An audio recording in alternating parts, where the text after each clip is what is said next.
गौरव जी, जो आपने क्वेश्चन पूछा है इसके बारे में आपने पहले भी जवाब दिया था और आपके सवाल के अंदर ही जवाब है। देखिए, बात जानने की है, जो हम खरीद कर लाए हैं वो किसने बनाया, कहाँ से आया और कैसे रखा गया, और धरती से जे पत्थर निकाला जाता है फिर उसके ऊपर कारागरी की जाती है। तो बात एक सोचने समझने की है, आप उसे कहाँ तक, कितनी गहराई तक सोच सकते हैं। तो बात तो एक ही है, घर में आपने स्वर्ग बनाना है तो अपने घर को समझिए। देखिए, दूं और सांस की लड़ाई अभी तक खत्म नहीं हुई। तो अगर आपका घर स्वर्ग बन जाए, इसे आप समझ जाएं, हमने इसे कैसे चलाना है, कैसे रहना है, किस लड़ाई झगड़े से बचना है, तो फिर आपको कहीं जाने की जरूरत नहीं। क्योंकि बोलते हैं मन मंदिर है, जो इंसान का शरीर है, बॉडी है, इसके अंदर ही सब कुछ है और यही मंदिर है। बात समझने की है। तो इस बात को जानिए, समझिए। जब आप निराकार ओमकार उस अकाल पुरख को जानोगे, उसकी भक्ति में जाओगे, उसे अपने एक प्यार से, एक सच्चे दिल से अपने लीन हो जाओगे, विलीन हो जाओगे उसमें, फिर कुछ प्रकाश दिखेंगे, आगे बढ़ेंगे, फिर आपका ज्ञान भी बढ़ता जाएगा। तो बात तो इतनी सी है, जिस समुंदर है, जिसकी गहराई बहुत गहरी है, आप इस बात को जानिए। आप सोचिए, आपने समुंदर के इस पार से उस पार जाना है। आपके पास ना कोई बोर्ड है, ना कोई जहाज है, ना कोई सहारा है, आपने अकेले ही जाना है। तो आप पहले, जैसे हम कोई सरोवर, नदी पार करते हैं, उसमें तैरना सीखते हैं, किसी गुरु से पूछा जाता है, सिखलाई ली जाती है, ऐसे ही ये साधना है। जब हम निराकार के बारे में जानते हैं, ओमकार के बारे में जानते हैं, परमात्मा कौन है, भगवान कौन है, देखिए, एक ये जानने, सोचने, समझने की बात है तो सब जाल ही बिछा हुआ। क्योंकि जो परमात्मा है वो आपके अंदर है, उसे कैसे देखना है, ये एक विधि विधान है। मैं भी जी आपकी तरह इंसान हूं। मुझे इसके बारे में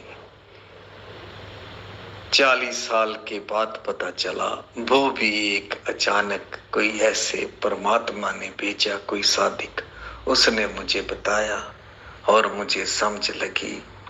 मुझे फिर इसे पाने के लिए 7, 8, आज 10 साल हो गए हैं जी। तो आप इस बात को जानिए।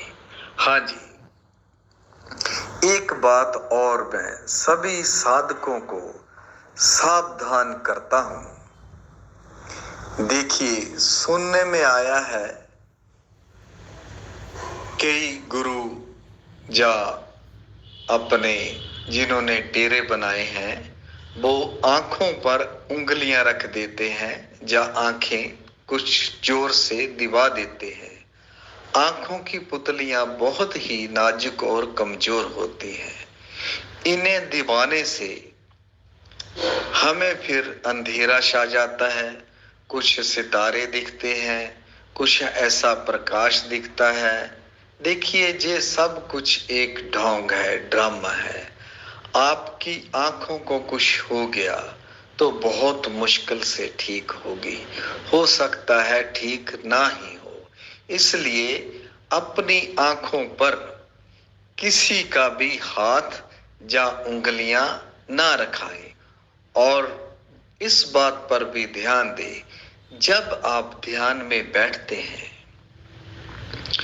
तो ये बात दिमाग को अपने को पसंद नहीं है हम परमात्मा की भक्ति करें, क्योंकि इधर उधर की बातें में निकल जाते हैं और क्वेश्चन और हो जाते हैं।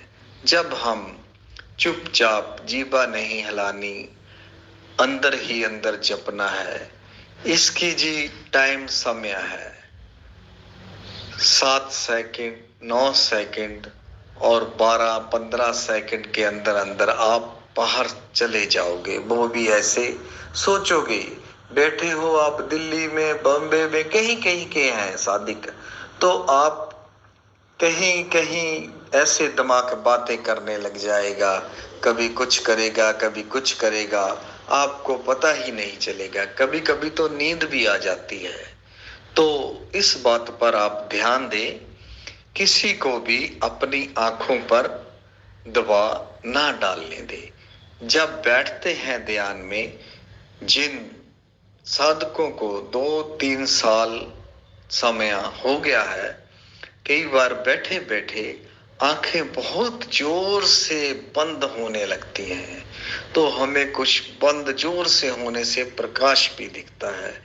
तो उस टाइम अपनी आंखों को बंद इतना मत कीजिए, थोड़ा सा ध्यान को छोड़ दीजिए, क्योंकि आंखों पर इतना दबाव नहीं डालना और ना ही अपनी आंखों पर किसी की उंगलियां रखानी है। क्योंकि ये एक, कुछ भी समझ लीजिए आप, ऐसा नहीं होता। जो असल में ज्योत है वो अंदर से दिखती है, प्रकाश अंदर से दिखता है।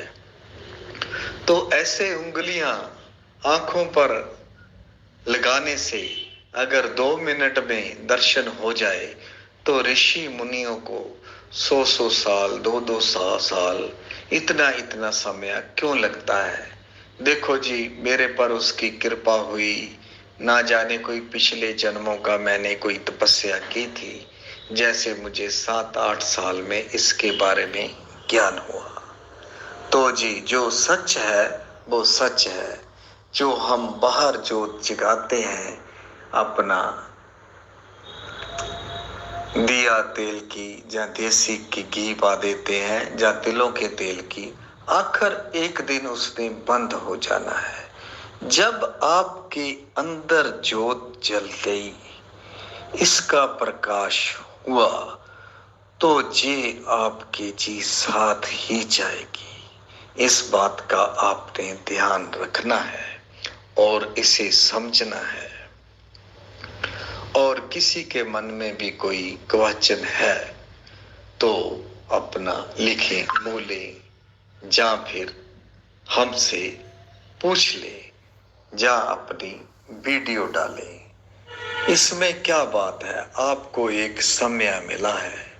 ये समय बहुत नसीबों वालों को मिलता है, क्योंकि अध्यात्म योग में, जे साधना योग में, जे निराकार में, जे ओमकार में कोई भी साधु संत नहीं मिलता जी, नहीं मिलता।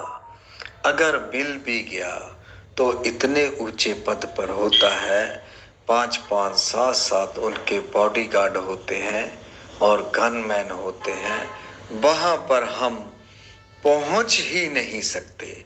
तो इसलिए अपना ध्यान दें और सभी साधकों को प्रणाम करता हूं जी।